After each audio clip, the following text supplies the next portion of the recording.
So my wife's gone for a walk with the dogs. So she's probably all right. You can see her kind of there. She's kind of falling asleep.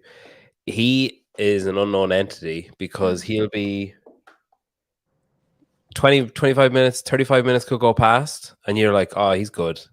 And then he'll just be like standing up shouting, and you're like, but dude, you were asleep. Like, what are you doing? Yeah, no, he's he's a handful, man. That's hilarious. Hey, since I've been on your podcast, your setup is legit. Look at you behind you with the CPW. I know. I painted that myself with a projector. That's like my proudest. Oh, it's not a sticker? It's a paint. Yeah, I projected onto the wall, and then I like drew it with like that colored pencil, and then I painted it. Hey, next time you're in the States, we want a lion in our home gym. So we'll hire you to come out, project it, paint it, do all the fun stuff. Like, trust me, if I could do that on my wall, I'm pretty sure Blake could do the lion on your wall. Like, it's not. If I'm able to do it, it's not particularly artistic. You're hired. Too late. Yeah. Yeah, Wad Zombie said almost professional. Almost. Not quite. Almost. Geez, Ramler, man. Look at all these comments. My God. 1, 2, 3. Is 4, the 5, best about always listening. 8, 9, Shout out to Wad Zombie. That is awesome. He might listen the most, but Rambler has commented 12 times already, and like 9 of them came when we weren't even on air. Yeah, Barbell Spin, like, geez, Rambler, like, chill. I feel like he's going to get carpal tunnel in his fingers from like typing so much. You got a lot of fans, Arielle. This is awesome. This is cool. Draw your dagger. He's going to crash, I think. So the games is moving to your house. It is, but How not exciting. true moving to my house. It's like it's moving indoors. I would probably, as bad as it sounds, choose Madison to still have the outdoor and indoor component, just because I kind of I love being outdoors. It's fresh, it's new, you get a breeze. Yeah. I'm just hoping we're not locked in the basement of like how the Coliseum is, where you're like stuck inside all day. Yeah, I don't want to burst your bubble. I know, but it's like, okay, it's cool, it's in Fort Worth, but I still have to punch a ticket to get to Fort Worth. By no means is it, but it stinks too, because I've already had probably 50 people here in the Midland, Texas community saying like, we already booked a hotel in Fort Worth. So if I show up, they are going to be like the loudest crowd ever. It's going to be awesome. That's cool. Yeah, I don't want to burst your bubble. But according to Barbell Spin, Castro was on a podcast. What was the name of the podcast he was on? Sugar. I can't remember. He's known to lie, right? Mic Drop. He's on Mic Drop, and he said 95% are going to be inside. So like we were kind of talking about the other day, and it was like, if you there's a podcast he's on Mic Drop. Yeah. If you worked it out, it's like less than one event. Is going to be outside if you work out 95% of the events. So yeah, we'll see. Yeah, we'll see. So I was watching your video that you put out, not the one you were doing today or yesterday or whatever with Torrin. That hasn't actually come out yet. But I was watching your who is Arielle Loewen? Oh, hang on. Sorry, I'll just mute that. Okay. I was watching that earlier on. And who did this with you? Did you do this yourself? Okay, you're gonna be blown away. This is so professional, right? Yeah. I've become quite the public speaker since my CrossFit has taken off. So at least once a week, I'm at an event like the FCA Fellowship of Christian Athletes speaking. This was actually for a private school in town. I spoke for their chapel on Wednesday, and they brought me in a week before and basically said, can we shoot you for what we're doing, which is called Reels, like REAL. Mm-hmm. We'll play it before you speak at chapel so people can get an idea of your story, your background, CrossFit, what it is, what you look like. And then you have 20 minutes, speak about whatever you want. So I show up to this private Christian college here in Midland, Texas. I probably speak for 30 minutes. They were probably like, this girl can talk for forever. But they edit this together. I film it in their weight room and give me this beautiful 6-minute piece for free. Wow. Because I'm speaking at chapel. And I was like, this is so good. I don't have a YouTube channel, but I was like, I have to create one and put it on there just so people know a little bit of the backstory of, I didn't just come out of nowhere. I've done regionals for 5 years in a row, and this is where I am now. But they were the only critique is the music was a little too loud for me, but they were extremely professional on how they set it up. Who made it to the CrossFit Games, which was No, you can't hear that. Why can't I hear that? 2014 to 2018. Oh, I don't know. It's probably going through my speakers. Yeah, it's really good. I assumed, I don't know. I don't know how I thought you did it, but yeah, it is very professional. Like, it's very well done. And what age are they? They're high schoolers. Oh, like, of course, the guy leading. This is like a media class they have, social media, filmmaking. High schoolers shot me in the weight room. 3 different cameras shot the different angles, and they edited it together to make this beautiful. I thought it was very well done. Yeah, it is really good. It is really good. Speaking of, I'm going to come back to that video in a little while. But speaking of video and, production quality and stuff, man, your reels are like next level. Thank you. It's me. Taylor Swift quote. It's me. Like, my friend Joelle will sometimes shoot, like, that was all me, actually. Filmed it, shot it, edited it, everything. I'm very proud of it. It's amazing though. But like, do you do all this on your phone, or do you have like, Premiere Pro or something, or how are you doing? Sponsor me. It's all on the iPhone. I'm gonna throw it out there, Apple. I follow an account on Instagram. So like the tier shoe one, I follow an account that'll say like, try this cool trick at home, and it'll walk me through the steps of how to create it on an app called CapCut. And so I'll literally follow along step by step, edit it together, and it looks like that.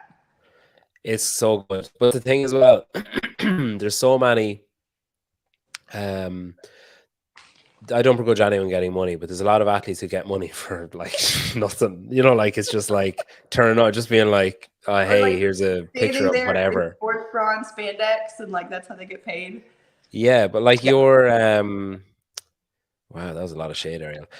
Your all good, like all love. That sells for them. That doesn't sell for me as a mom. Yeah, the Paper Street Coffee stuff, the trifecta stuff, like actually putting in, is it trifecta? It is, isn't it? Thank you. Yeah. The like effort, like a lot of people just put up a story and say, hey, my food came, or like the picture of the box or whatever, but going to the effort it's admirable. And it makes it it's really good for the brands, like really good, because they're like, oh, hey, if we work with Arielle, she's going to go above and beyond what the other athletes that we have, or other, representatives. Like, I'm sure Born Proud of Tier and Paper Street are very appreciative of all you do in Trifecta. I hope so.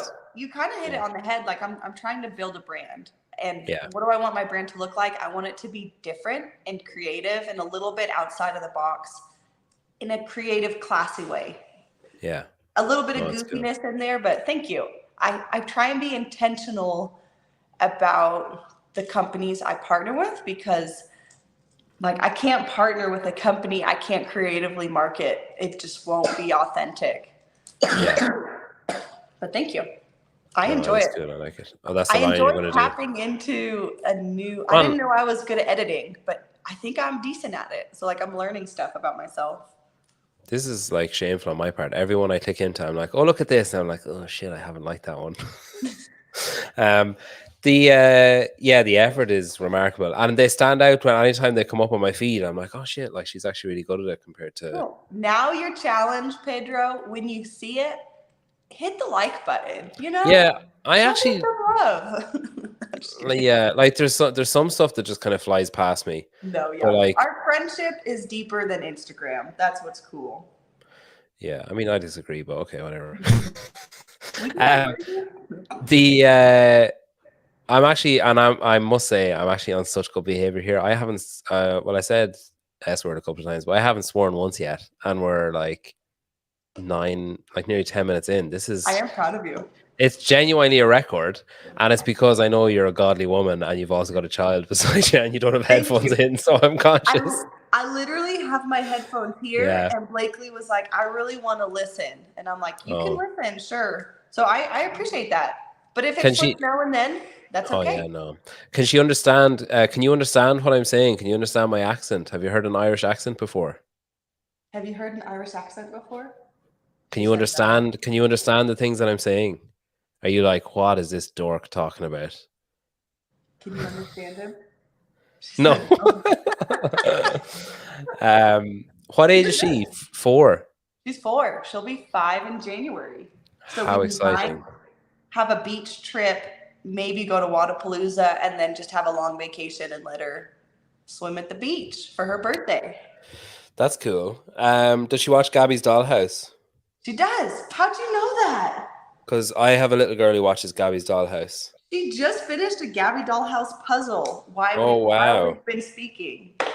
Well, I am at the stage now where I drop my daughter off. My son can barely talk, but he gets into the car in the morning and he goes Dabby Dong, which is like Gabby songs. So we have to listen to all the Gabby songs, and if you're not singing along, you have to restart the song and sing along. And then when I drop them off, it's at the stage now where like I arrive at work and I switch off the car and I'm like, my God, I just listened to Gabby on my own for like 6 minutes and sang along the whole way. Like it's bled into every aspect of my being. Okay, you have to keep one song and get rid of one song. Favorite Gabby Cat song, least favorite. Colors of the Rainbow is a nice one because it's just kind of chill. Yeah. And then get rid of that. Grow Your Mind is just one of the worst. Like they are actually all. I actually sent Mikey Aldridge. He's really good at music as well as like editing stuff. And I sent him the playlist. And I said, like, I defy you to find a song on this playlist that isn't just a straight up banger. And he sent, within like 5 minutes, sent back a video of him playing the guitar to, I can't remember what song it was, one of Pandy's songs or something. Awesome. But yeah, no, it was, and I showed it to my kids and they were like, well, my son didn't really know what was going on. My daughter was like, he's amazing. He's cooler than you, Dad. Yeah, that doesn't take much to get to that kind of accolade, to be honest. So third, in that video, you said you're the third fittest woman on earth. That's right. And you said that you are the fittest woman in America, which isn't actually true. No, because I actually think you're the fittest person in America, because you're the fittest American person. Because like Jeff, Canadian. Yeah. Pat, Canadian, Roman, I mean like technically, but like he's Russian. Right. So yeah, you're the fittest just American human. So Man, that's even more for me to wrap my brain around. And already right now I'm like, how did I podium? Did I podium? Oh, okay, I have the memorabilia from it. I did. I don't need you to puff my head up more, Pedro. Yeah, and Rambler saying Emma Lawson's Canadian Rambler. I was talking to your husband, so I met your husband at the games, and then I was flirting with him earlier on Instagram, because he said he was going to be watching, and he said, oh, no pressure, and I said, yeah, pressure is for tires, but I spelt it like TYRES, like the way that we spell it. Right. And he was like, oh, I had to Google it. And I was like, do they have a different name like for tires in America? Sure, they just call it, I had a flat tire. I mean, I've heard that phrase in an American accent. And he sent back like, no, yeah, we call them TIRES. And I was like, come on, man, you could have figured out like what I meant by T. He was like, no, one letter difference, didn't have a clue. Like it's like just made no sense. Yeah, he told me before I came on, he's like, Pedro's the best in the business now. Like he'll ask the hard questions, he'll ask the good questions. So he's like, I can't wait to see what he asks you. So he enjoys listening to you.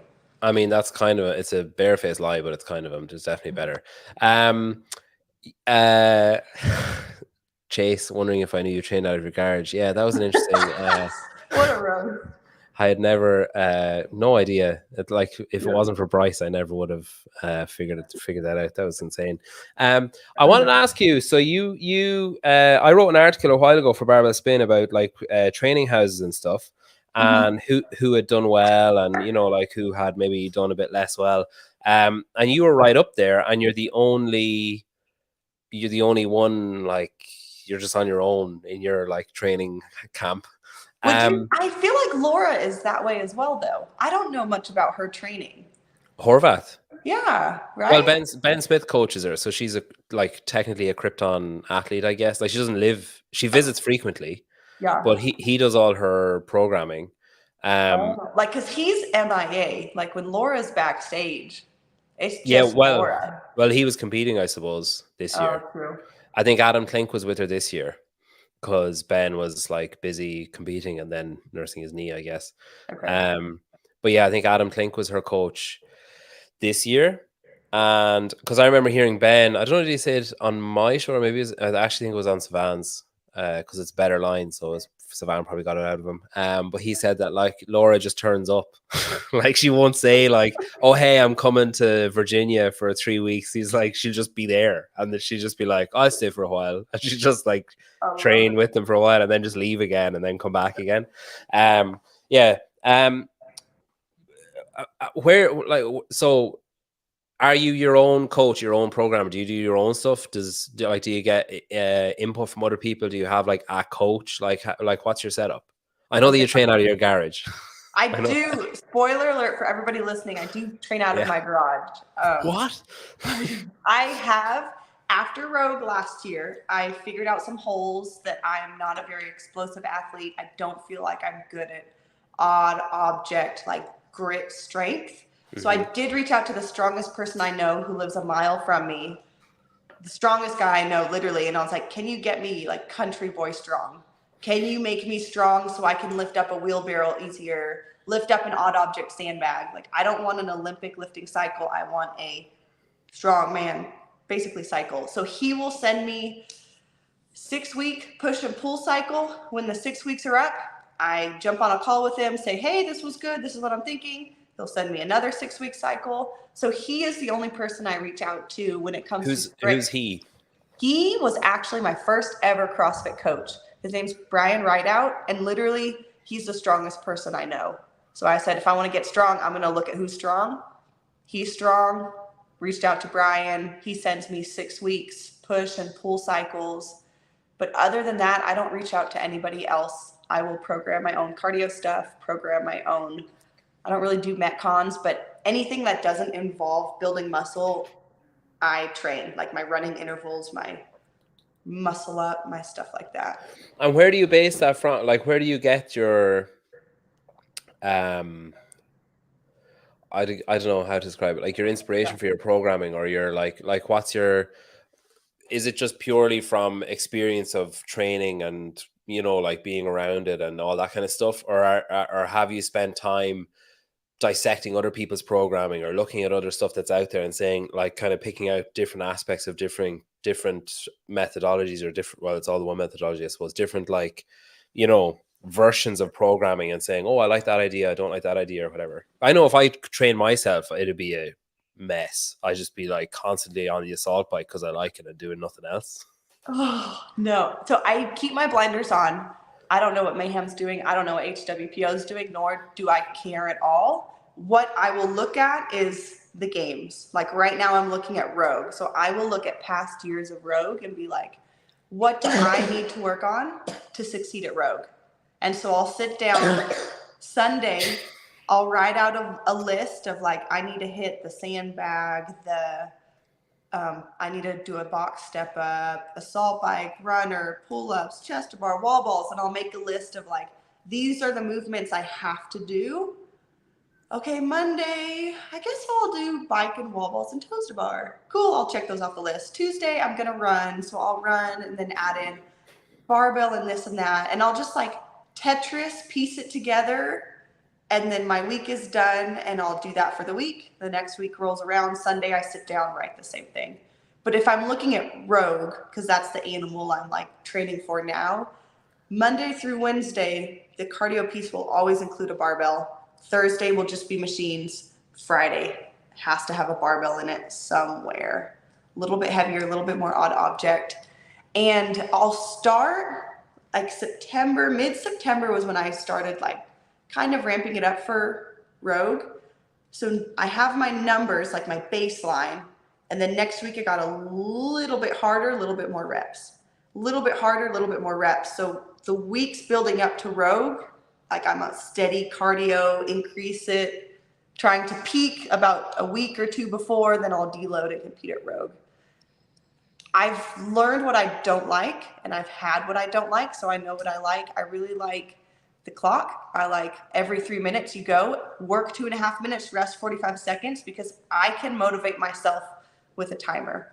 Okay. If you tell me 21:59, go max effort, I will never listen to you, and my brain will win and be like, this hurts, I don't want to go faster. But for some reason with the clock, I can trick myself that if I go faster, I get rewarded with more rest. So I'm winning. Is it just like loads of EMOMs, loads of intervals, loads of like that Loads kind of intervals. Yeah. Yeah. Not so much EMOMs, but it'll be like I'll hit different time domains every 4 minutes.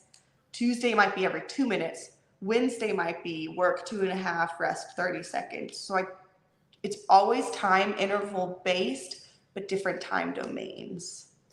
But what do you do then? So is it just like adrenaline or whatever when you go to the games that it's like, okay, it is a 21:59 or it is a whatever, like max out? Do you just go like, well, I'm here now, I have to do what I can, but there's no point saying to Boz, I don't like this. Exactly. But what I've noticed, I mean, he is a fan of forced rest. So like, most of my training intervals, the first, let's say it's a 10 rounder, the first 5 rounds mean nothing. Like, cool, you moved, you got your heart rate up, you sweated. It's the last 5 rounds that suck so bad, that are so intense. I never in games get to the level of fatigue that I do in the last 5 rounds of the intervals I do, because it's absolutely max effort, pushing the envelope, laying on the floor, literally gasping for air. So the mental toughness and grit I build in the last 5 intervals can carry me through the 21:59 8-minute workout. That's what I found. What's cool, Pedro, before you ask me a question, sorry. Before in January, November, when I started programming for myself, this was all hypothesis and like, is this good? I don't know. Is this good? I don't know. Now that it's good, I'm like, I do have a secret sauce. This does work for me, and I have a resume that shows like I'm not crazy. Yeah. Like, and was it Brian, was he coaching up until that point? Was someone else coaching for you between? I had a different person. Okay. Yeah. And then there were things I didn't like and things I wanted to change. And instead of like hurting someone's feelings, being like, hey, this is not working for me, let's change this, I was like, you know what, I'm just going to try taking over. I'll give myself a month. If I hate it, I'll reach back out. And then I loved it. And I was like, okay, I'll go 2 months. Okay, I'll do the whole season from my garage.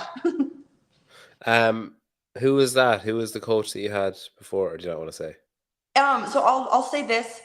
I don't like a long distance coach. I have no desire to have, let's say, like Matt Fraser is a coach, but he can't be in person. Yeah. Even if he's the best in the sport, I need someone here. So the coaches I had in the past were just people from Midland. And Midland's only so big. There's only so much we all know. Yeah. Midland. And it's just like the lack of knowledge, lack of experience. I noticed because I'm competing at the highest level, and I'm like, hey, I need more of this. I need more of this, because I know I feel like this when I step out on the floor. Yeah. Okay. Do you feel extra pressure? Like, obviously, like say now you've had the vindication of like, oh, I have the secret sauce and it's working and here's proof and whatever. But like when you go out on the floor this year, was there any part of you that was like, oh God, like what if I'm wrong, or what if I was doing the wrong thing, or what? Like, is it extra pressure when it's you yourself doing it for yourself, and then you are also the proof? Like, yeah, absolutely. Because I can't point the finger at anybody other than myself if I fail. And that's probably the hardest finger to like turn around and point at yourself. I wouldn't say this year I felt a lot of expectations of I have to do good. The hardest, most negative part about training alone in my garage, if you didn't know that, Pedro, is I had a lot of doubts this season. So it was the doubts of like, Am I training hard enough? I don't know. I'm not training with other games athletes to know. Am I getting stronger? I don't know. I'm not testing my strength till I step out on the floor. I feel stronger. Do you get anyone to do what you're doing though? Is it like, do you just literally like you do your Monday, your Tuesday, Wednesday, Thursday, Friday, then you just like bank that and move on to the next? Or are you like, do you ever text anyone and be like, hey, would you mind doing this and just seeing what you get? Or would you mind like whatever? No, never. No, because I don't want any negativity or any sense of false. So you don't want someone tanking it and you be like, oh, I'm dominating, and then you get caught out. Or you also don't want someone dominating and you be like, uh-oh. Yeah, exactly. Like leading up to the games, I tried a piece Alex Gazan had posted that was a 20-minute EMOM, 15 cals on the rower, 15 cals on the bike. Rotate through that for 10 rounds. And I maybe made it through 12 rounds and was like, I can't. I'm capped out max heart rate capacity and I had to lay on the floor. And I was like, man, we're a month out from the games and I can't even hang with my friend Alex, and just had all these doubts. And I was just like, okay, I can't do this again. Her strengths are not my strengths. Yeah. Like, she is amazing at that, but I still need work on that. So I've learned that I need to put the blinders on and just focus on like, okay, how can I improve? How can I get a little better at running? And that's 100% what I did this year, was just focus on me and like, what do I need to improve on? It's this? Okay, let's work on it and let's see what happens. How do you, and do you watch, so do you look at like leaderboards, an event, like say, do a post-mortem on the game, say like just this year? Would you look back at the games this year and be like, okay, third, like wonderful, now I need to be harsh and look and say like, okay, I did well on this, I didn't do well on this? Or do you sit down with someone else, like with an impartial third eye, will say, who can say, yeah, you did really well in that workout, but this aspect of that workout caught you out or whatever? Or is it just you on your own? It's me and my husband. Okay. Dylan very much is not afraid to say like, hey, that sandbag ate your lunch, or like, you need to go faster on the echo bike. Post competition, when I can handle the negativity. Yeah. It's not going to say when you walk off the floor. So like, there were a few moments, if had gone different, I could have gotten second. Yeah. But guess what? There were also moments, if had gone different, I could have gotten fourth or fifth or sixth. Yeah. So I tried, Carrie Pierce taught me this. She's like, everybody looks at, if I would have been 3 seconds faster, I would have got fifth place and sixth place. But she's like, nobody looks at how close the people were behind you, that like, oh crap, my 17th could have been 22nd if I had missed 5-pound jump lift on my max lift. So we tried to have that approach going into the games this year, and we had very much a positive outlook all weekend. Yeah, because even I met you a couple of times and there was no like, it was like you were just out for a walk in the park. Maybe it's just because it was just the two of you and you didn't have anyone else with you to, because I know when I'm out without my kids, I'm like, oh, I'm so free. I can like jump around and do whatever I want. Like I can just sit down here for 5 minutes and like, it's fine. Or I can walk over here for 5 minutes and it's fine.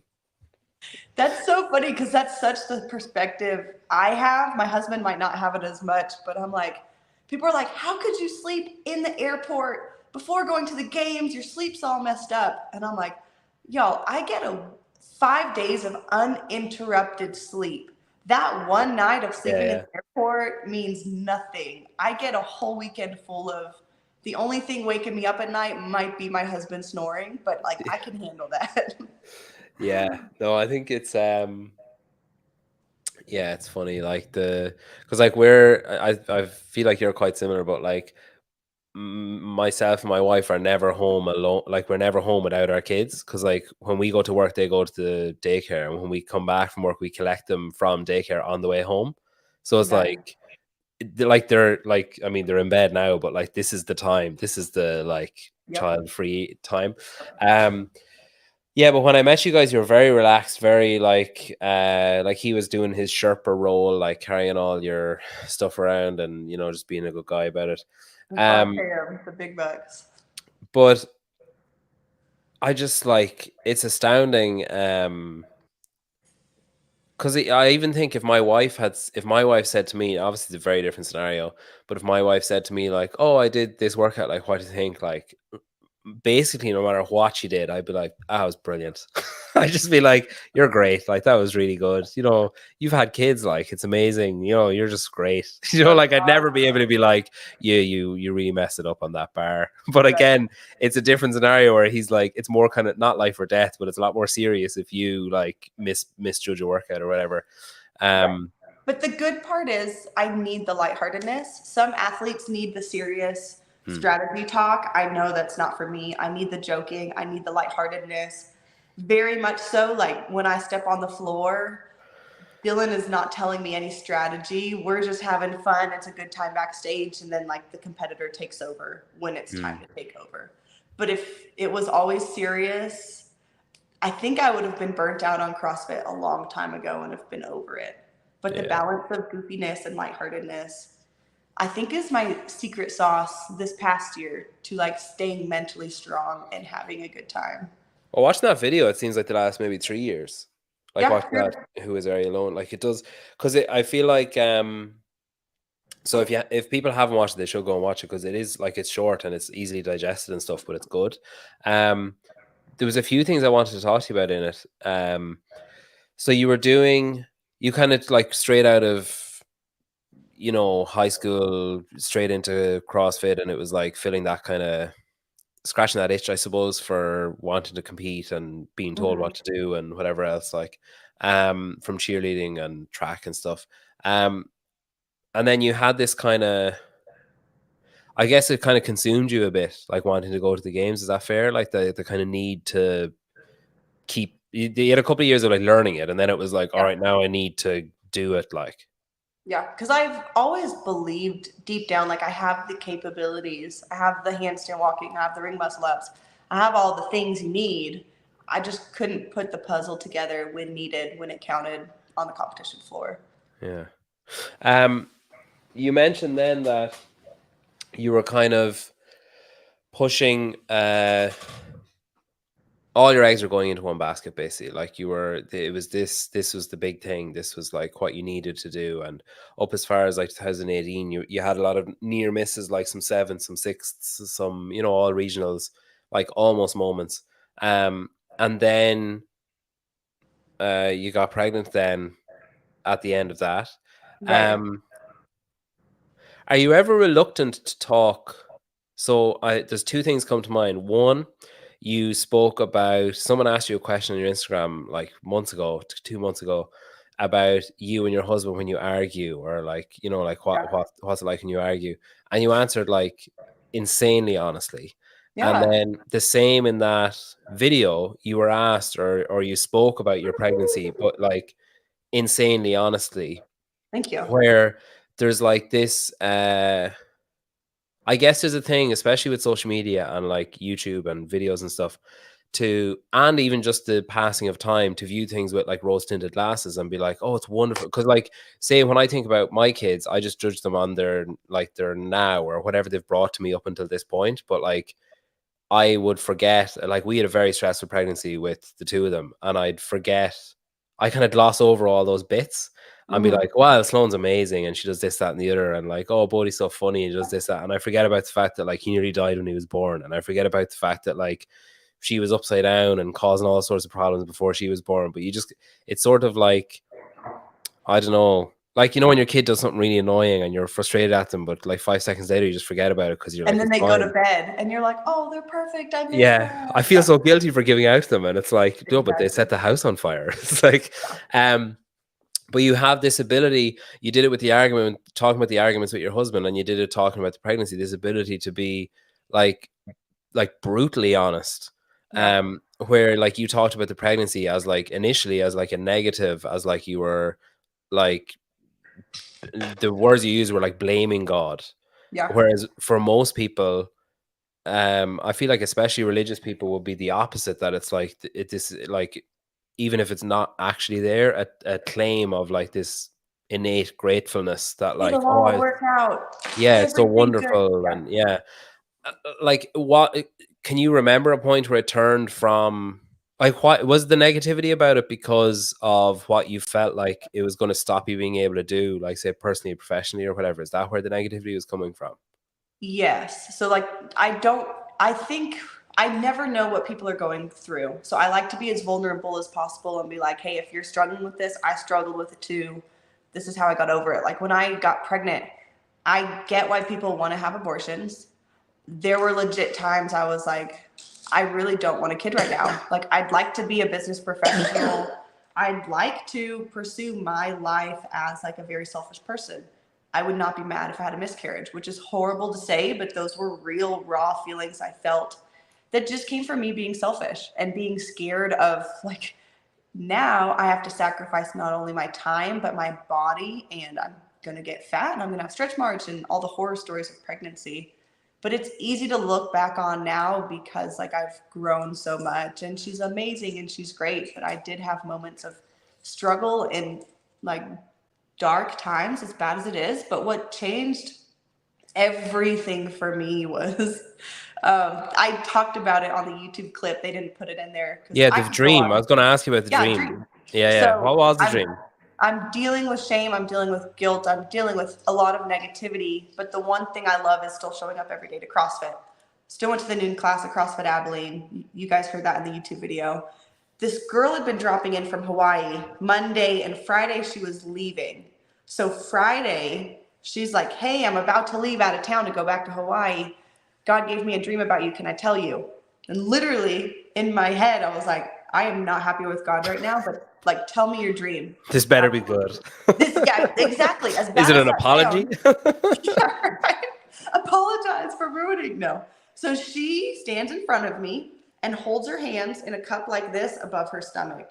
And she's like, right now, with her hands like this above her stomach, you're carrying a red ruby. She's like, you're carrying a red ruby because this ruby is special. Red represents God's blood, God's grace. Like when he died on the cross, he redeemed it all. So like he's letting you know what you're carrying. He forgives you. He's redeemed it. And it's beautiful. It's amazing. It's a precious jewel. You were pregnant at this time, yeah? Pregnant at this time. Okay. The only person who knew I was pregnant was my husband. So. Oh, so you weren't like. No. Okay. This was probably 2 weeks after regionals. I found out I was pregnant at regionals. Dylan had known. He was excited, positive attitude, which he's just like a little Labrador. He's awesome. But I was struggling with my own things. Still going to the gym. Nobody knew I was pregnant. And then she tells me and holds her hands in front of me. The jewel, red, God's blood, he redeems. And then she prays for me. And I'd had morning sickness all up until this point. Did she know you were religious? No, she didn't know I was religious. She didn't know I was pregnant, anything. She just knew. Because it's a risk. I mean, I know what I'd say. Oh, okay, well, I mean, I couldn't be pregnant, but I know what I'd say if someone come up and said, I had it, like, God sent me a dream about you. I'd be like, yeah, okay, just get, like, I'd be like, get out of my face. Yeah, and I was like, her boldness, I will give her the time of day to be a good human and listen to her. So after she tells me this, to me, very personal, very life-changing dream she had, she prays for me. In the middle of the dream, in the middle of the prayer, I throw up. Like, as bad as that sounds, I was like, I'm sorry, Madison, I have to throw up. It's an exorcism. Yeah, right? And then I didn't have any other morning sickness since that prayer. So not only did the dream speak to me in such a personal level, but like, I don't know anything. Nobody knows anything, but I had an outer body experience of like having morning sickness, horrible morning sickness. Prays for me, I throw up, no more. And that piece of like God meeting me where I was, which was at the gym, because that's the only thing I would show up to, is just like transformed my life. Because I'm like, that's not coincidence. That's not watch a movie, let me tell you a funny story. Like that was extremely personal for me. Yeah, it's funny as well because hearing you talk about your, like, I guess your relationship with God or your like religious, your faith or whatever, up until that point sounds very similar to the faith that I had growing up, of like the fake. Yeah, like I don't know how to describe it. Like kind of like if you needed something, if you were desperate enough, if you were angry, or if you were like annoyed about something. There was like we learned about these prayers of like, what was it? There's like a prayer of contrition, like that's like when you need something, I think, and then a prayer of like forgiveness where it's like, man, I'm sorry. like I've done something bad. Yeah. Yeah. It's like I did something bad and I don't want to go to hell, or it's like I need something whether it's like I'm scared or I'm in pain or whatever. And like I still do it now. I haven't like been to church or anything in about like whatever 20 years, but I still do it now. If I have like toothache or something, he's the first one I call. Where I'm just like, look, if you're there, now is your time to prove it to me. Like, you know, it's like, you know, I don't want, you know, unless you're too scared, maybe you don't want to fix it. Like, you know, but yeah, no, it's funny. Like hearing you talk about it, I was like, man, that's exactly what I do. Like, if I was angry, I'd be like you need someone to blame. You're not going to blame Dylan. He was just doing his godly duty. But yeah, no, it's interesting. Like, and is that like, say, from, how did you not call her Ruby? That's the first thing, sorry, that popped into my head there. You know what? My mom said the same thing, but I don't love that name, honestly. Yeah, that's fair. I was like, maybe a middle name, but we chose a different middle name because it was my grandfather. But I also was like, God spoke to me personally what was on my heart. That doesn't mean I have to like throw it on Blakely and be like, you will be Ruby Rose Loewen. And yeah, I don't know. I didn't love the name. Dylan didn't love the name. So I just kind of, I was like, okay, this is my story. She can have her own story. It's like this amazing thing happened at the gym. Now just ignore the name, but this amazing yeah, exactly. So then, and it was that second, Pedro. She also gave me a two-parter. Part one very much related to me with the Ruby. Part two, I have not yet discovered, but I might be in the middle of discovering it. She told me that Ruby, then part two was that she saw me as like Ariel, the Little Mermaid. And with time, God was going to give me a voice. Like my voice had been stolen and he was going to use my voice over young girls to like empower them or build them up or something. I'm speaking a lot. I don't know if that's what she's referring to. Yeah. Have I seen that come to fruition yet? No. The other one I have. Yeah. But it's like, yeah. if you're interpreting it the way that, like, if it is to be interpreted the way that you're interpreting it, it seems like you probably are in the middle of it now, though. Surely, as a mother standing on a podium in a fairly popular sport, speaking on podcasts and all that stuff. Yeah. No women listen to this podcast, though. Sorry to disappoint. So was that the turning point of the pregnancy? As in, like, did a switch flick there, where it was like, okay, I'm happy about this now, or did you still have to? That's whenever like my internal mentally, I felt better. I had peace. Once I officially told my parents what was happening and I didn't have to hide the secret anymore, then there was peace. And it was like, okay, what's the action plan going forward? Let's do it. Yeah. This isn't true, is it? Do you train? Yeah, we need to get back to that. That's a girl? You said no girls listen. Yeah, I know. Oh my God, thanks for showing up. Yeah, two more actually replied as well. Wad Zombie said earlier on, where is it now? Yeah, I love that she calls you Pedro. Yeah, I think that's just it's just basically official now. I think that you know, people. Have you seen the movie Napoleon Dynamite? Yeah, I have the T-shirt. I bought the full Pedro T-shirt the first time I went on with Savan. I bought the T-shirt to wear to go on.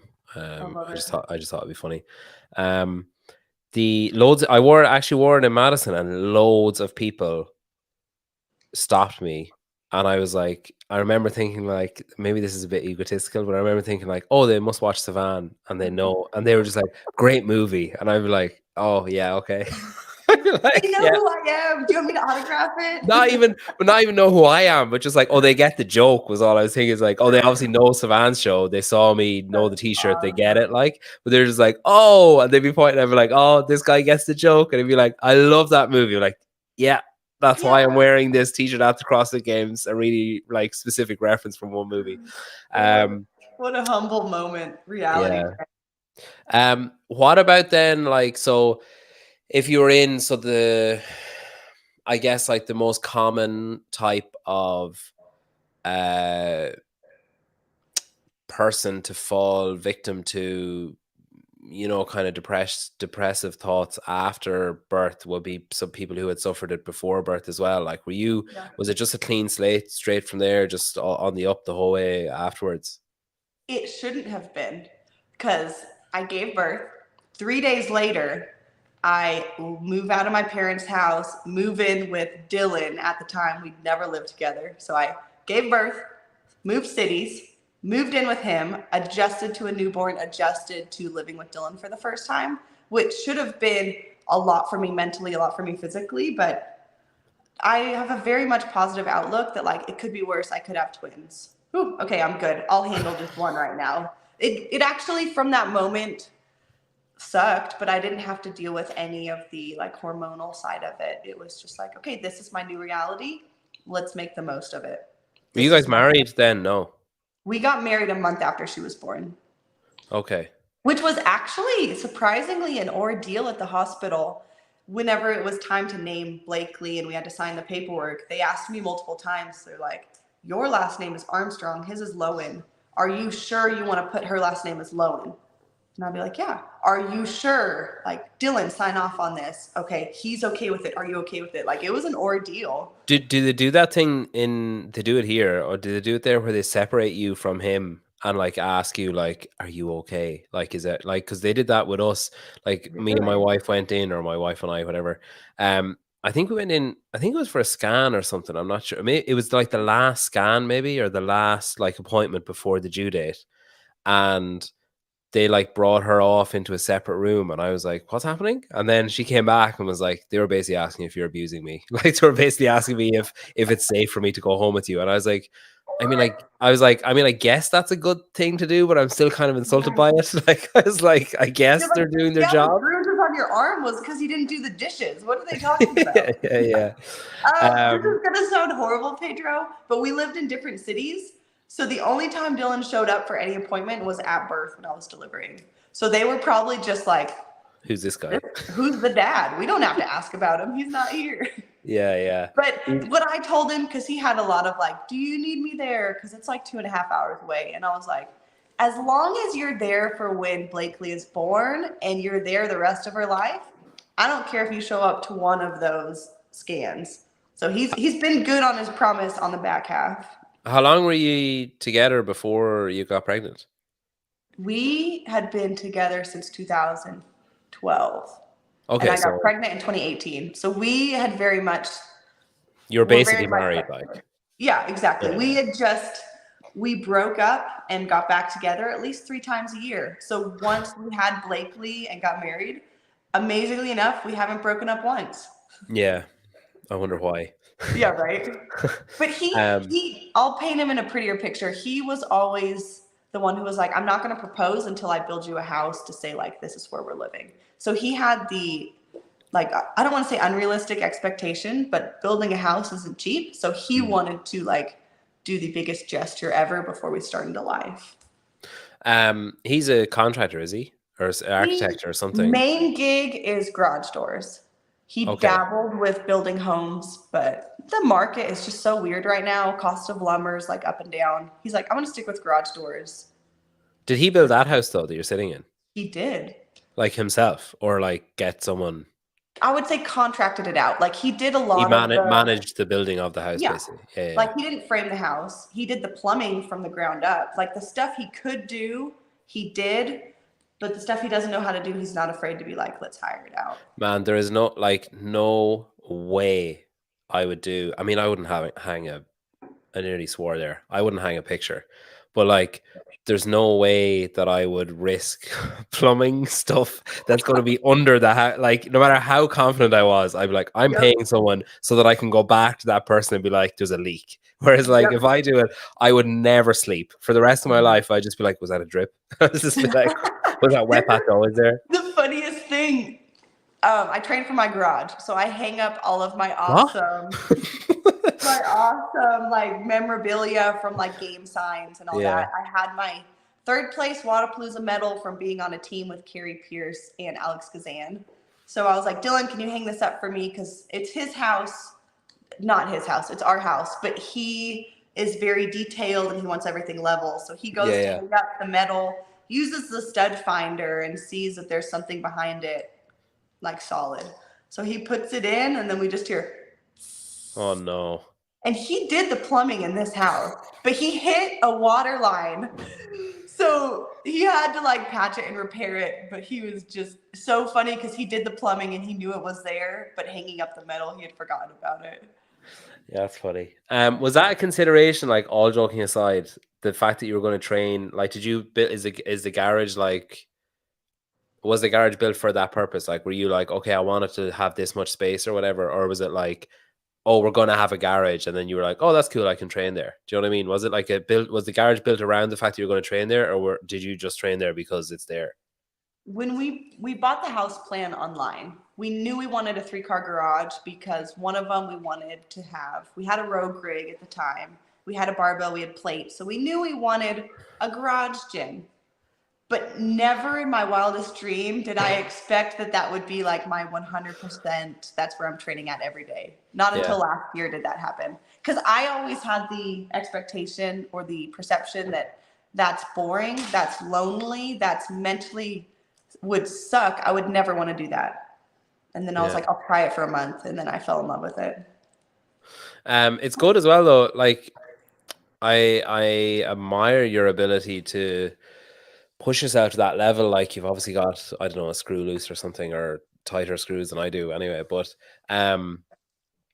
because it's so easy, I find it so easy when you're training on your own to, like, I got up this morning to train, and I came downstairs, and it was like I got up yesterday morning to train. I came down, and I was either going to do like conditioning on the rower and the bike, or else there was one. I follow Self-Made, and Taylor did a program to workout where it's like, oh, like 55 bench with the dumbbells, and then a 400-meter walk, like carry, and then 35 squats, and then a 400-meter carry, and then 20 thrusters or whatever.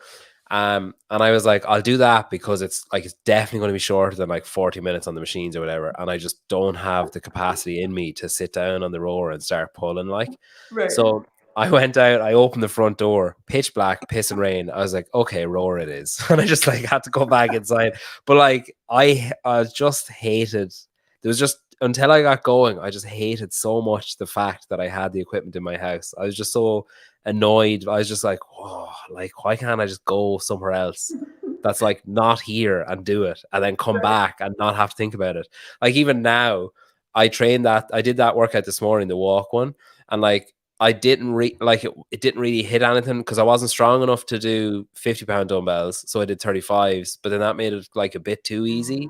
So now I'm like, oh, I kind of need to do something, but it's like 9 p.m. It's like I'm not doing something after this, but I'm surrounded by like constant reminders of like, shouldn't you be doing something? Like, should you not do a bit more? Yeah. Do you find it difficult to escape? Like, do you find it difficult to detach yourself when it's literally attached to your house, and when you're programming it yourself, and when you're maybe training? It doesn't sound like you're training afraid or anything. You're not in that kind of phrase or like, oh, people are doing more than me thing. But like when you are mindful of the fact that like, oh, I struggled with that odd object thing, and there's probably going to be odd objects at Rogue, is it hard for you to just sit down on the couch and relax before you go to bed and not be like, shit, maybe I should go out and do something for 10 minutes?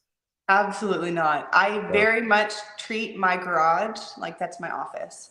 I am blessed. That's how I don't try and talk negatively about it, but I get to clock into work from 11 a.m. to 2 p.m. and that's all I have to work all day. And then I step out of work and I very much shut the door and I have peace of mind. Yeah. If I did, what if you have like a bad session? What if you have one where like you feel there was more there, or that it didn't go well, or that like some skill you were trying to hone in just didn't click right? Like, is it still easy to just shut the door? I don't have many of those, as bad as that sounds. I program in a way, so I'll give you an example. Rogue is daunting to me because there's a lot of odd object, heavy sandbag. So if I'm going to program a workout with my weakness, I'll pair it with a strength. So I might do a 200-meter run, handstand walk, and then heavy sandbag clean. I like the run. I like the handstand walk. It gets me tired. Now hit the sandbag. How does it feel under fatigue? Okay, you only really hated one movement out of 2 movements. That's not bad. Okay. So like I try and program in a way that I'm excited to do the workouts, and I'm never like, I always know it's gonna suck. But I also am very self-aware that when I do the stuff I program, it's very much like heavy breathing, and I need one other person there. So I have my good friend Joelle who will show up and help me with that. Yeah. It's kind of like that. I don't know if it's a common thing. That goat training, is that common? Have other people heard of that? Where like I you haven't pick heard one that. thing you really like and one thing you hate, and you Yeah. pair them together so that you've got oh, this is amazing, and then you're like, this is horrible, but I'm going back to the amazing thing in a second, so it's fine. Exactly. Yeah. Exactly. And I need that other person there, like Joelle, who will suffer with me, sing the song if a good song comes on, help me start the clock, just get into the workout and remember, like, we're just here to work out and have fun. So he's like, absolutely, if he didn't show up, I would not have got third place at the games. Like, I can say that hands down. Wow. Where do you go from there then? So when you finish third, and like, how long do you wait before you dissect the games? Like, how long? Like, do you give yourself a period of like, okay, 2 weeks, I'm just gonna like float and be like, this is amazing, or like what's your cutoff? Yeah. You know what's hard? I've never had this experience before, but getting third place at the games, it's really hard to look back and say, like, man, this event sucked, because the outcome kind of outshines them all. Me and Dylan really haven't sat down and had okay, what do we need to improve on? What went bad at the games? Because we're still in a high. But my programmer, Brian, we definitely had the conversation mid-August, and he said, like, what do you want Rogues training to look like? Yeah. What do you feel like you were weak at the game? So I very much had that conversation of strength stuff with him, and he's absolutely programmed that, because I do think Rogue is more of a strength animal than it is a cardio animal. And do you show him what you're doing? Like, do you say to him, okay, here's the back squats I'm gonna do for the next 3 months, and then he's Nope. like, all right, I'll factor that. Okay, right. I literally am like, hey, this is what I'd like to work on. He's so knowledgeable. I talk to him probably once every 3 months, whenever the 6-week cycle ends or competition is done. And he's like, okay, what do you want next? This is what I'd like. And then he sends his magic potion. We really don't communicate much. And this is why I love him. I literally told him after the first cycle I did with him, I was like, I love that you give me space to just get it done, and you're not constantly like texting me, how'd it go? Did you feel good? Did you feel bad? And his exact response was, you don't need another cheerleader. You're strong, put in the work. That's all he said. And I was like, you are my guy. I don't need a fluff person. Like, I know I'm a disciplined person. I know how to walk in the gym and do what you tell me. I just want to be told stuff that's going to help me. I'm sick of like people who don't know what they're talking about. And he absolutely is like the smartest programmer ever. And what was cool, I had Torin, I don't know if you guys saw on Instagram, Torin from Hamilton Media was here, and they saw some of the strength stuff I was doing and was like, what the heck? I've never seen that before. Like, I'm going to try that when I go home. And I'm like, that's my guy. It's like, don't ask for his number. He's my strength coach, but just weird stuff that is different than what other people are doing. Once they're not driving away being like, what the hell was she doing? You're like, oh, they were so positive about it. Torrin's like, oh, I don't know. She's in for a rude awakening. They're like, how do we tell her that her form was horrible? Yeah. How do we tell her that empty barbell is not going to do anything for her when she gets wrong? That's cool. Yeah. Is that kind of stuff normal to you yet? That kind of like being in demand and like having Torrin turn up and the crew with, whatever. Like, how does that sit with you? Like, I've never had that before. I'm going to throw shade. Nobody has ever cared enough to come in my home gym and see what I'm doing. They're the first production company, the first that's ever reached out and said like, hey, Arielle, you have something special. Let me get on camera. And they are so professional. I'm so glad it's them to show up and show what I'm doing and not like a goofier side of it or a gimmicky side. They get it. And I can't wait to see what they do, but I have no idea. I have no idea what it's going to look like, but I know they're going to do a professional job. Does it annoy you that there isn't more of a spotlight? Like, does it annoy you that, and obviously I don't mean like all the time. I don't mean that you'd ever be like constantly bitter about it or anything. But like, I know from speaking to say I'd kind of equate you to like a European athlete where it seems like no matter how successful Laura is the exception maybe, but no Yeah. matter how successful a European athlete gets, that the spotlight only kind of goes so bright, and that there's like always like, you know, a Tia or whatever that gets more like, does that ever get irksome with you? I do now, because I'm like, oh, I'm third place. I shouldn't be dropping sponsorships. I should be growing. I should have all these people like coming at me like, you're awesome. But my husband and my family are awesome because they keep me humble, and they're like, hey, you got to go to the games 3 times. You never expected to go before. You got to stand on the podium as the fittest American and hold the flag. So when I have moments of like ego, and that's all ego and thinking me, I'm great, people need to celebrate me, come see what I'm doing, they're very much like, hey, this is all a blessing. It could be gone next year. It could be gone. And I mean, I could get injured tomorrow. I don't want that to happen. But my husband is very great about keeping me humble at like, this is a blessing. Treat it as a blessing, not as a, I deserve this. I deserve this. Yeah, like I see his point, but also like you do deserve it. So it's kind of like, Yeah. it's like there's a difference between having a sense of self, or having a sense of self-worth, I guess, and like just worth, I suppose, and value. There's a difference between that and being like greed, or like be like, oh no, I need more, like, like, yeah, I'm sure you're probably fine with like the prize money from third and all that kind of stuff, like I'm sure you're fine, but it is also about like 10 years time, or like putting yourself in a position where like you get, like you said, nobody needs a cheerleader, nobody needs more praise, but it is important to have the spotlight be bright enough so that when there's no spotlight anymore, there's still a glow left behind from it. There's still like, you still have an audience, you still have people who want to listen, and you still have people that you have, I suppose, as I don't know, stupid as it sounds, whatever, like influence over, that you can wield the influence and be valuable to companies, or even just like programming or whatever you want to sell. But like, I think there's a difference between that and being like, oh, tier aren't paying me enough, I'm going to drop them and go with whoever, like Hoka or whoever, like there is a difference. I agree, but the hard part is it's very hands off. The only thing I feel like I can control right now, hard work I put in the gym, and also like my social media presence, because I'm the one creating those.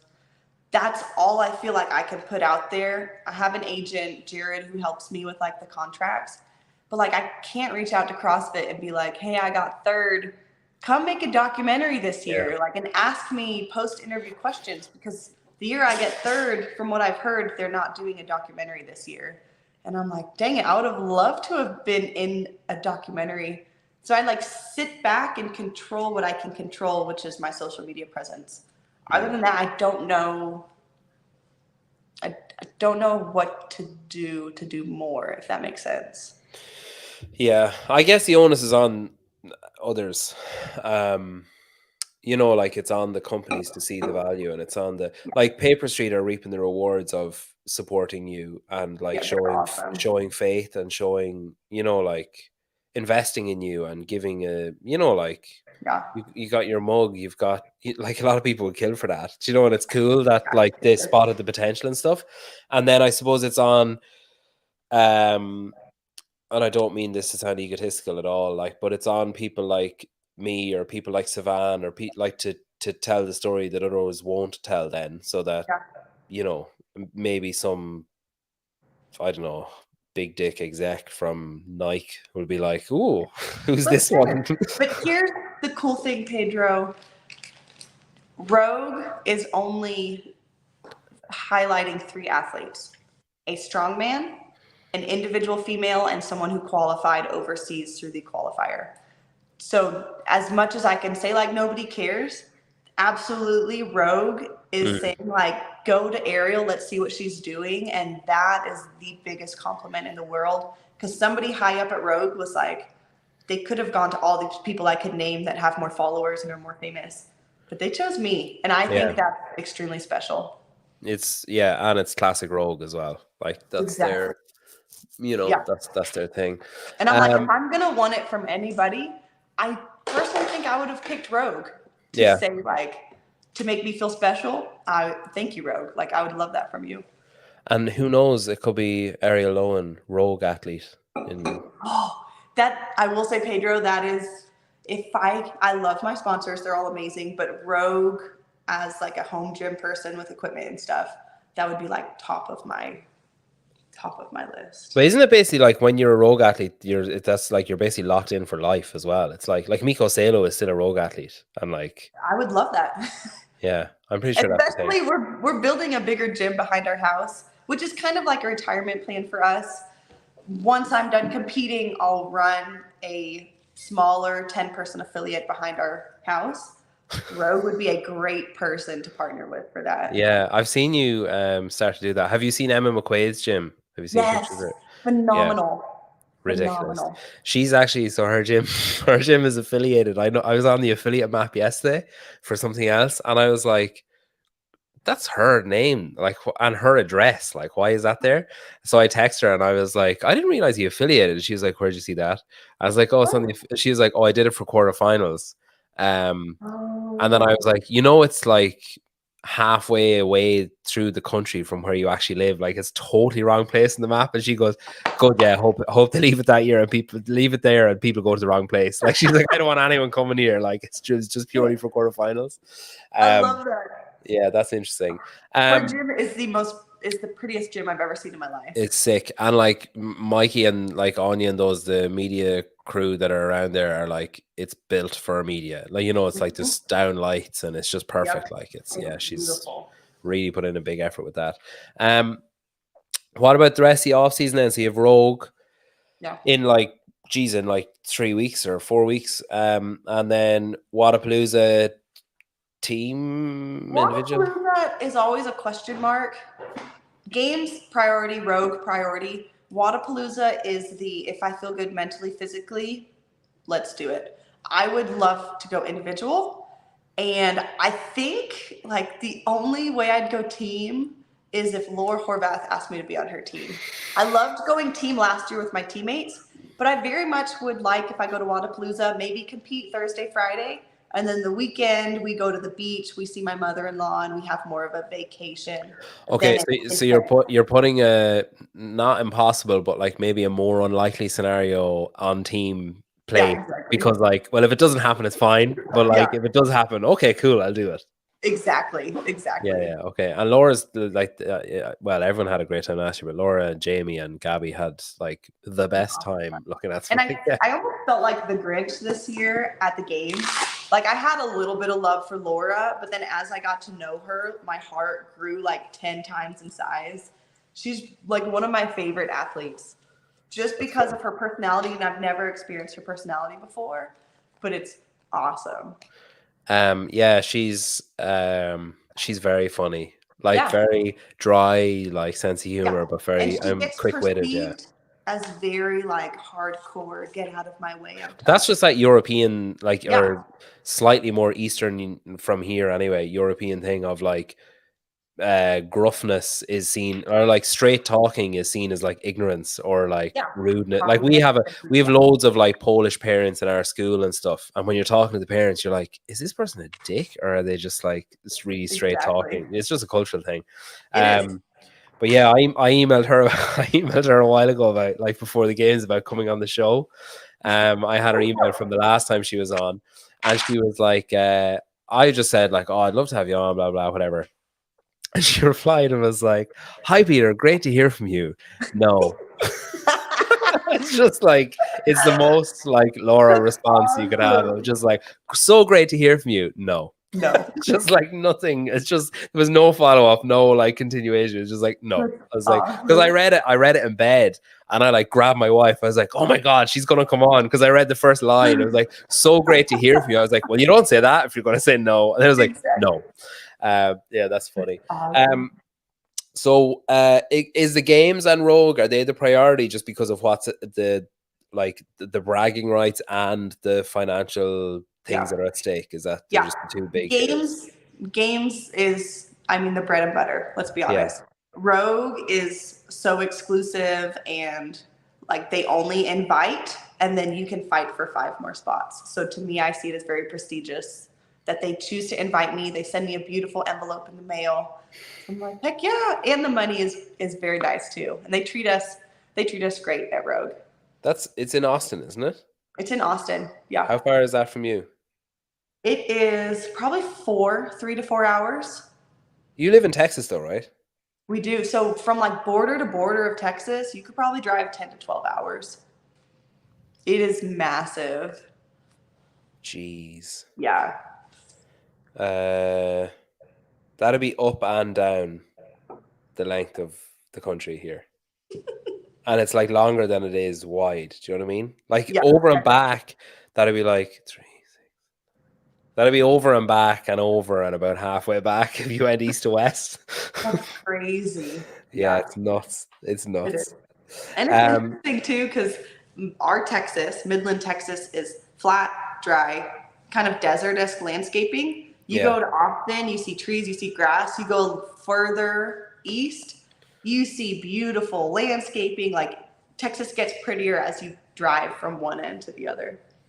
And then how far is Fort Worth from you then? It is 5 hours. Okay, in the same direction. Austin will be more like southeast, whereas Fort Worth is just straight east. Okay. But we will definitely be driving, Lord willing, I make it to the games next year. It'll be an easy travel over to the games. That's cool. Bruce says hello. I went back and found his comment because he paid me afterwards. Hey, Bruce. The Batman Bruce Wayne listens to your podcast. Yeah, Hiller listens sometimes too, so both Batman. Good, bad. Yeah. Okay. I think I'm all right there. I think I've kind of covered everything I had in my mind, and I'm conscious of she might start to get a bit bored now. Like she's so good, Pedro. Unbelievable. She's unbelievable. My kid would have if it was my son, the couch would be upside down and there'd be a broken window. And if it was my daughter, she'd just be like constantly pulling at me to go and do something. She's very respectful, and believe it or not, you're not my first podcast. So she's I don't want to say conditioned, but like I know to put out colors, I know to put out puzzles. Yeah. She's very respectful. Oh wow, this is amazing. This is like astounding. Pedro is my favorite podcast in space. Yep. Not afraid to ask that hard questions. There's a good humble dude. Thank you. There's so much shade around here. You could grow a tree. I don't think that's an insult to Savan though. Because someone else said, "Where's the other one?" Oh, Corbin or someone said it. Hang on, where is it? And it was a very here you go. Corbin, second best podcast in the game. I would actually agree with that, but I think there's a large gap between me and first. I wanted to ask, actually, just before you go, you were talking, because I think I actually replied to your story when you said it. You were talking about, someone asked you about arguing with your husband, or about like what happens when you argue with your husband. And I was like, oh my God, I feel seen.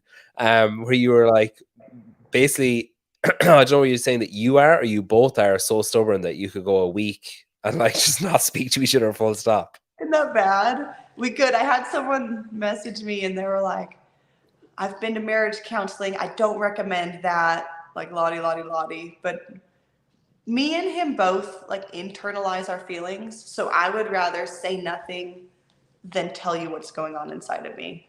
So for me to be vulnerable and talk about stuff, that's a muscle I've worked on and have grown over a lot. But yeah, the longest we've gone is a week without talking to each other. And then is that when you were living together, like in the same house? Living together in the same house. And then he'll just step out of the bedroom in like the best looking outfit ever. And then it's all over. Wow, that's like the opposite of like most relationships, I think. Usually it's the woman goes and gets dressed up, and and ours, we're both quite stubborn. I mean, I'm probably more stupidly stubborn. Like my stubbornness has no basis, but I'll still be stubborn. I'll still feel like I've been wronged, and I'll hold on to it. And it's like that eventually I'll just be like, actually, you know what? It's like A, life will just be easier, and B, like I'm pretty sure it was actually my fault in the first place. Like I've kind of come to that realization now. I don't know if better or worse, but I would like to think it's better than screaming at each other, calling bad names, cussing at Yeah, each like other. myself and my wife almost never have an argument. I'd say we've had like Yeah. 2 arguments, but there has been silent moments where like, you know, Exactly. and I will like stand at the sink doing the washing up being like, you know, like, or I'll like have a shower argument where I'm like, you know, like, and then I'll say this and then I go back and I'll be like, I'm sorry about it. I love you. I'm sorry. Yeah. But the best, I know your listeners aren't here for advice, but the best piece of advice I've ever heard was if you're going to argue in front of your kids, you make up and forgive in front of your kids. Yeah, I like So that. we try to, after going a week or so without talking, like we will sit down and talk it out, and we're not afraid if Blakely is in the room listening to it or something, just to see like healthy conflict. You're supposed to talk about and resolve it.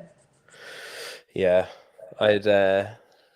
we tend to just like whisper or argue and then Yeah. Quit talking. They can listen to you. Yeah, exactly. she can hear us. Yeah, no, and like I'm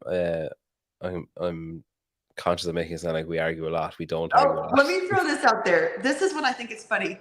For some reason, always quarterfinals weekend, me and Dylan get in a huge fight. Oh, just stress is. I think so. Every year at quarterfinals, I don't know what it is, but usually we're always in a fight, and then we make it up because it's like, dude, I need you. Like, I don't have a coach. I don't have this, but can we be friends so you can help me like set up this tape line and be my judge? Yeah. Set up yourself. Oh no. Yeah, we usually argue. Well, not argue, but there's usually something. Stress tends to run high, and it's usually like if I'm going somewhere. So like the week before I went to the games, because I'd be away for a week and she'd have the 2 kids, or like if I went to, you know, that's that. So a similar time of like we know there's a stressful period coming for one or both of us, and then that's when something stupid will piss someone off, basically. Exactly. But yeah, we're grand. We're better. My parents are divorced and we're better than they were, so I'm fairly confident. I'm fairly confident we're on. Like we talk more. I was like, when you said that you don't, that you've got a week without talking, I told this story to my my wife's brother, and like he still brings it up that he can't believe it. I lived at home with my dad, so my parents got divorced, and I lived at home with my dad when I was like in college and stuff, and before I went to college. So I would have been like maybe between like 18 and 20, and then between like 24 and 26. You're just And like Dylan. He was the same way. we would easily, no argument involved, nothing, but we would easily go 5-6 days without talking to each other. Like we'd walk past each other, like we'd have lunch together, we'd like what, you know, like and just there was nothing to talk about. Like my dad is a farmer, like he doesn't talk. Like anyway, he's a lot better now since the grandkids came along. I'm like, where the hell was this guy when I was a kid? But like he's no, like we'd easily just like it would start as like I'd come out in the morning like for breakfast or whatever, and like he wouldn't say good morning, not out of spite or anything, but just wouldn't say it. So then I'd be like, oh, I'm not saying it then. And then it would just continue. For like 6 days of like neither of us talking to each other, and there'd be no argument or prelude to it. It was just like, yeah, I'm fine with this, and then he's obviously fine with this, so screw it, I'll just keep like going with this. Secret competition. Like, yeah. It's like, what's the longest we can go? It's like, oh, he thinks I'm going to talk first. Well, we'll see who's going to talk first. Yeah, it's like he's going to need help on the farm before I need anything. So I just need to hold out till he needs that. Yeah. In Dylan's case, she's going to need a tape line on the floor, so I just need to hold out. Yeah. Exactly. Well, listen, thank you very much for coming on. Thanks for your continued honesty and vulnerability and stuff, and your appearance. I love watching in Savannah shows. You're always great. Thanks for having me. Congrats on being the fittest American and female and mom and everything else. Good luck with Rogue. We'll all be watching, and sure, we might see you in Miami, maybe, perhaps. That'd be awesome. That's awesome. But thank you for having me. It's been a minute, so thanks for having me back on. My pleasure. It won't be as long the next time. Love it. Okay. Thank you.